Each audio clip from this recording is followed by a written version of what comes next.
Our first speaker is actually going to be Douglas Pollock. Douglas received his degree in industrial civil engineering from the University of Chile. His efforts to warn institutions about the unnecessary harm that fighting climate change is causing resulted in his views being banned in Chile and throughout Latin America. You know, you're only attacked. A friend of mine, he's passed away now, but he was a World War II Lancaster bomber pilot, and he said, we only got flak when we were over the target. So you're being attacked.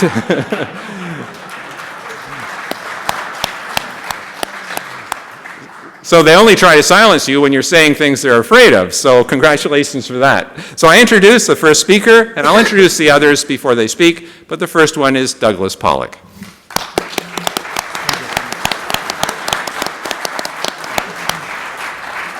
Where's the device? That's it. Good afternoon, ladies and gentlemen. I am delighted to stand here to talk for a while about Chile. So first, I would like to start with a short story for you. Chile, often called the end of the world, is a land of contrasts and beauties found nowhere else in the world, and has an old legend called the God's creation of Chile. And it goes like this. Where should I point? There? Here? Anywhere, it doesn't matter. Anywhere? It goes like this. In the beginning, God created the wonders of the world. However, once he finished, he realized that still had many pieces left over. He had parts of rivers and valleys, of glaciers and deserts, of mountains and forests, of oceans and lakes, and meadows and hills. Rather than letting these marvels get lost, God instead arranged them all in the most remote place on earth. And this is how Chile was once created. Thank you.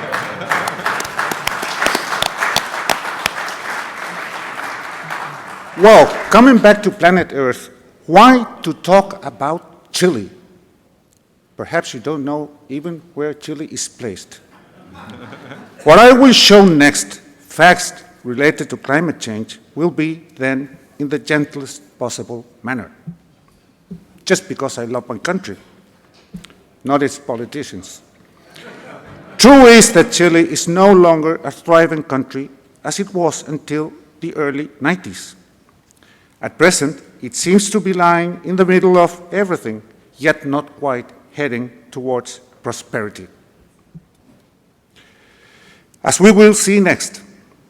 Nonetheless, and this is the main issue, Chile has become most important to the UN for becoming its best obedient and diligent model with an outstanding climate action behavior as no other emerging country in the world can exhibit at present, as recognized by Al Gore and the UN when Bachelet, former President Bachelet, was gifted with the Champions of the Earth Prize in December 2017.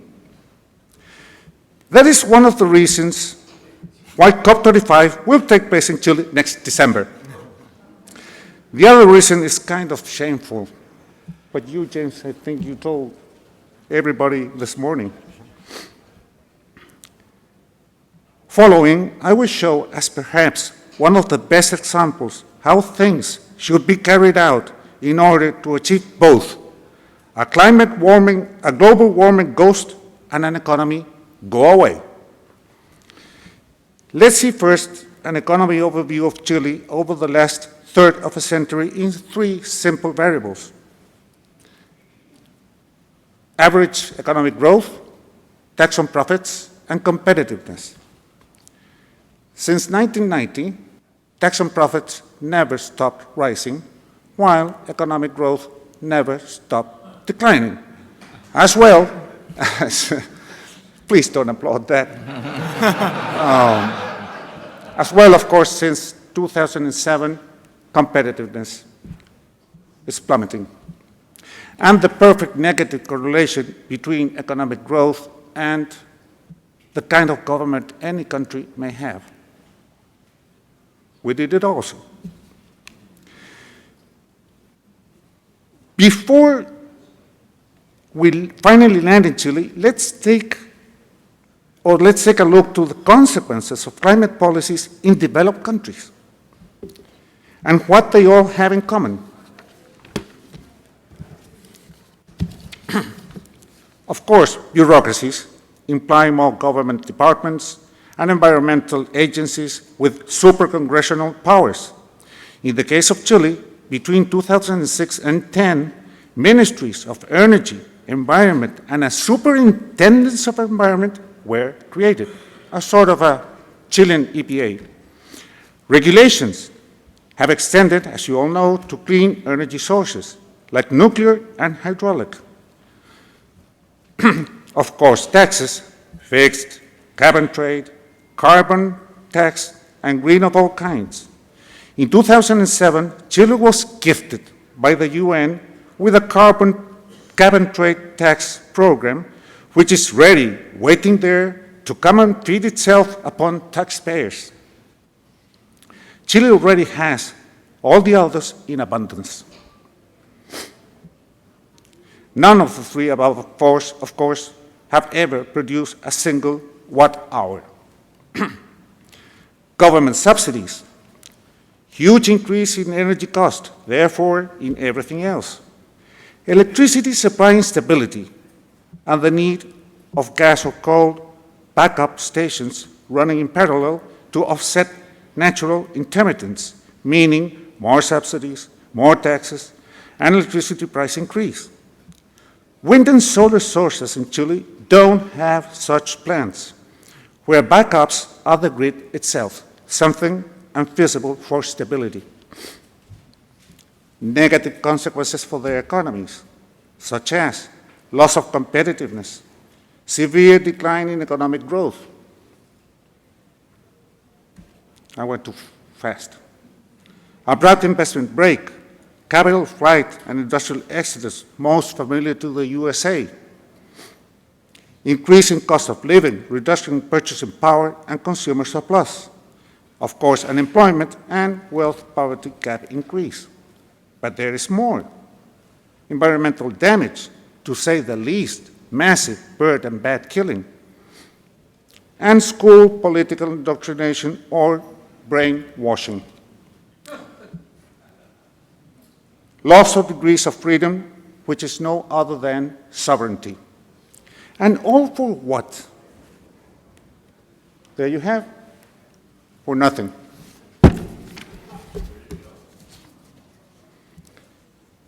Now let's see to what extent Chile behaves consistently with developed countries, with its climate policies, which I hope no other country will or would follow. Chile has a large hydroelectric potential that would satisfy the annual electricity demand by more than 100%. Currently, it only uses 29% of that potential and contributes also only with 29% of total electricity generation. With a peak of 100% of hydroelectric generation in 1991, by 2005 had reduced to 50%. And since then, until 2018, dropped another 40%, as you can see in the graph. That is why, at present, Chile strongly depends on fossil fuels for electric generation, yet both sources have been aggressively attacked, at least in the last 12 years.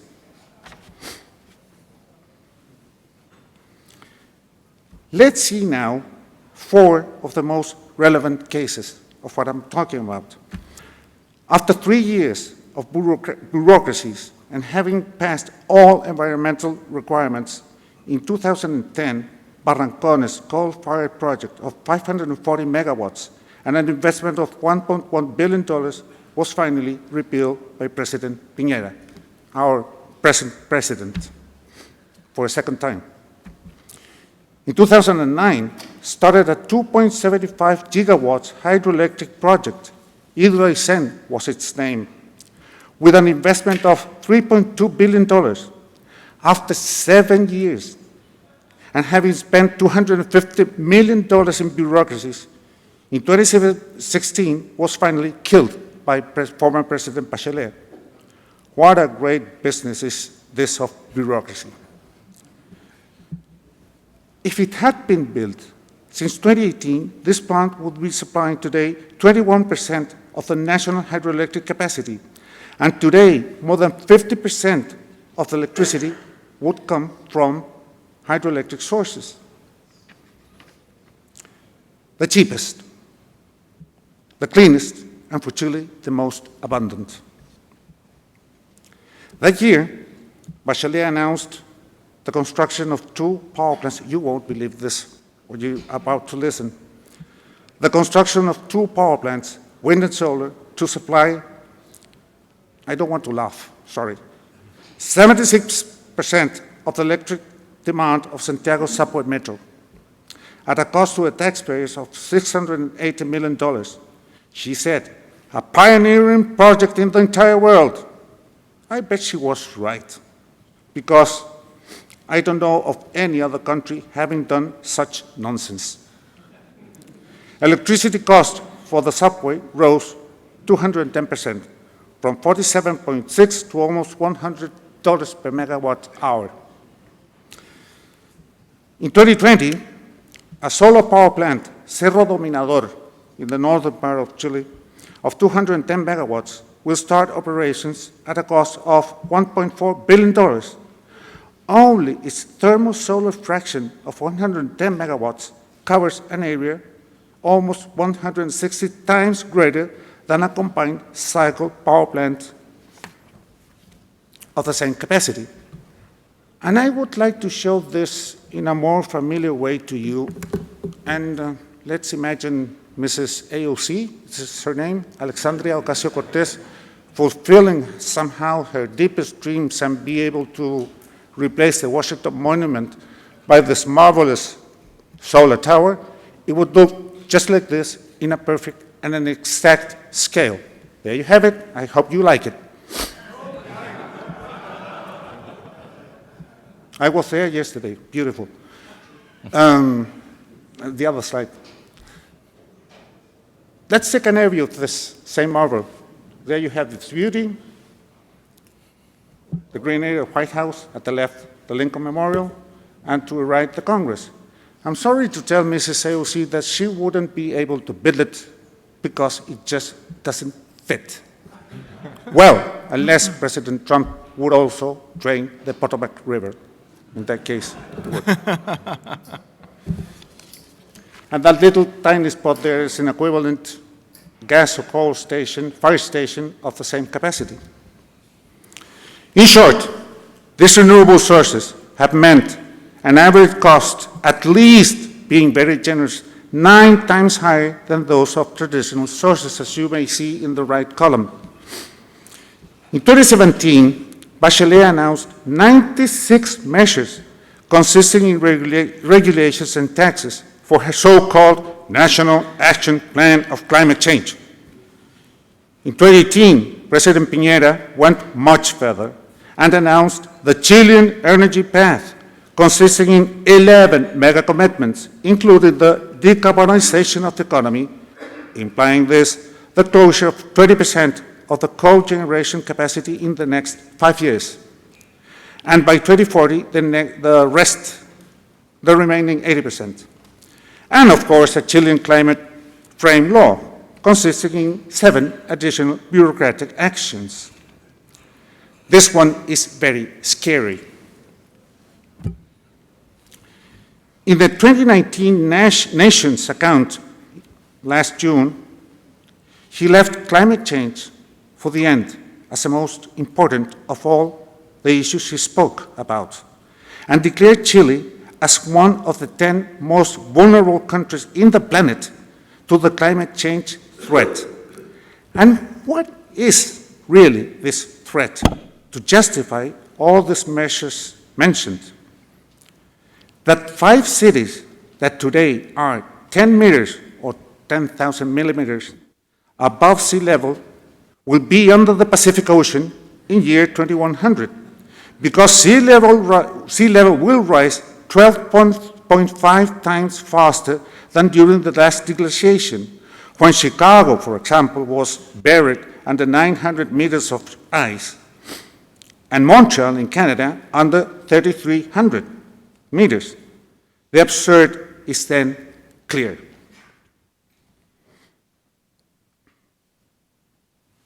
Also announced that during COP25, he will demand the UN asks the world to be more aggressive in reducing CO2 emissions and call children to help him to commit their parents to the noble cause of saving the environment. Also now, Chile becoming a neutral emitting country by 2030. Again, we would be the first in the world. And finally pronounced these famous words as if they were his. We are the first generation to feel the impact of climate change and the last that can do something about it. Wasn't this quote from your President Obama? I wonder. All this shows clearly what Chile is standing for.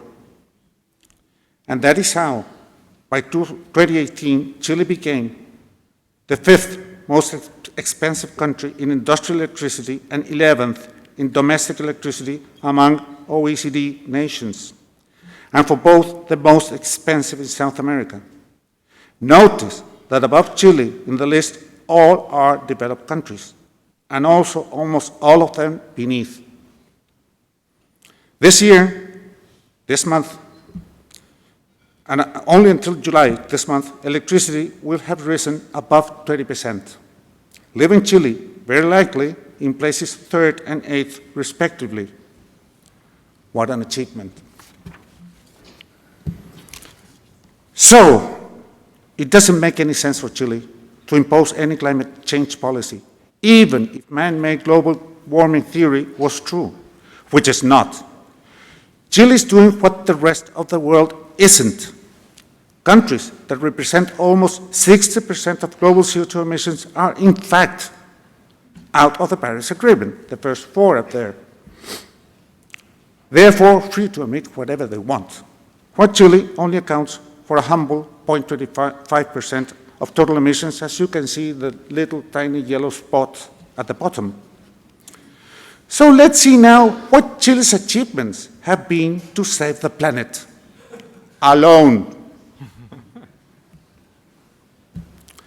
Well, it's still increasing its CO2 emissions in the last decade, while still declining in its economy, but with an astonishing and an unbelievable contribution to forestall global warming of, that's climate sensitivity fundamental United Nations equation. I will go straight to a number. 0.0000115 degrees Celsius per decade, all taxes included or all feedbacks included. But please don't applaud, because it still contributes to global warming.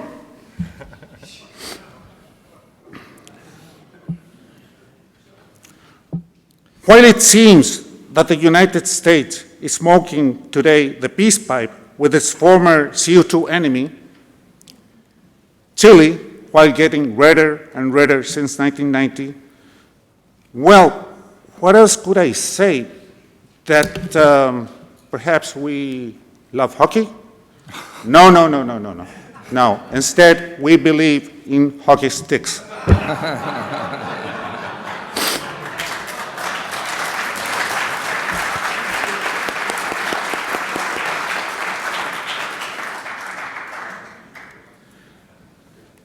At the dawn of the Cold War, Sir Winston Churchill said these words: "Socialism is a philosophy of failure, the creed of ignorance, the gospel of envy, the worship of mediocrity, and its inherent virtue is an equal sharing of misery." How right he was. Promote and instill socialism along with guilt and fear is precisely what the UN and its COP25 will bring to Chile next December, an event that will be co-chaired by Chancellor Angela Merkel and President Piñera. Greta Thunberg also announced she will attend, but she would only travel by boat, not by airplane. So what can be the climate conference, James, Jim, Frank, the Heartland Institute will hold at the same time, enlightening people thirsting for truth and tired of left propaganda. With great pleasure, I will be your host. Not without unhappy feelings, for Chile had everything to become long ago a developed country. Allow me to say these final words to you, to President Trump's outstanding achievements, to his great team, many of you present here today, and to the Heartland Institute for its long-term persistent work in pursuit of people's prosperity through freedom and the based in science, truth, in climate change. It goes like this.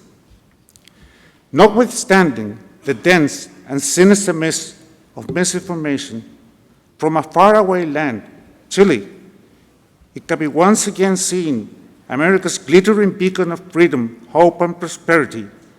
Though at times it seems to be our fateful destiny, may God not ever allow the darkness of evil turn it off in this soil of liberty in the United States of America. Thank you very much.